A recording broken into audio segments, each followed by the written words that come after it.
চট্টগ্রাম বন্দরের সব টার্মিনাল পরিচালনার দায়িত্বে বিদেশি কোম্পানিকে দেওয়ার সিদ্ধান্তের প্রতিবাদে বিক্ষোভ করেছে শ্রমিক কর্মচারী ঐক্য পরিষদ। ইজারার নামে বন্দর ধ্বংস চক্রান্ত রুখে দিতে আরও কঠোর কর্মসূচির হুঁশিয়ারি দেন বিক্ষোভকারীরা।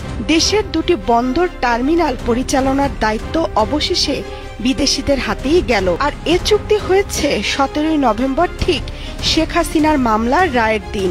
যেদিন শেখ হাসিনার রায় হলো সেদিন অবভিয়াসলি সবার মনোযোগের কেন্দ্রে ছিল সুপ্রিম কোর্ট। তার বাইরে 32 নম্বরেও নজর ছিল, কারণ বুলডোজার নিয়ে আসা হয়েছে।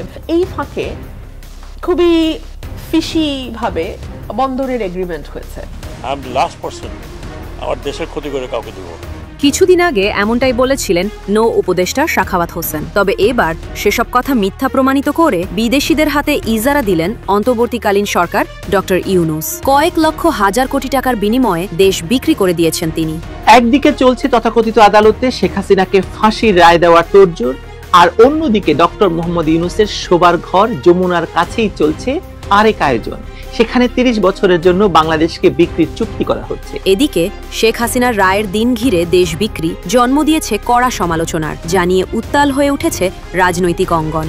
আগামী 40 ঘন্টার মধ্যে যদি আপনারা সিদ্ধান্ত এবং চুক্তি বাতিল না করেন, আমরা 20 তারিখে সাংবাদিক সম্মেলন করে পরবর্তী কর্মসূচি ঘোষণা করব।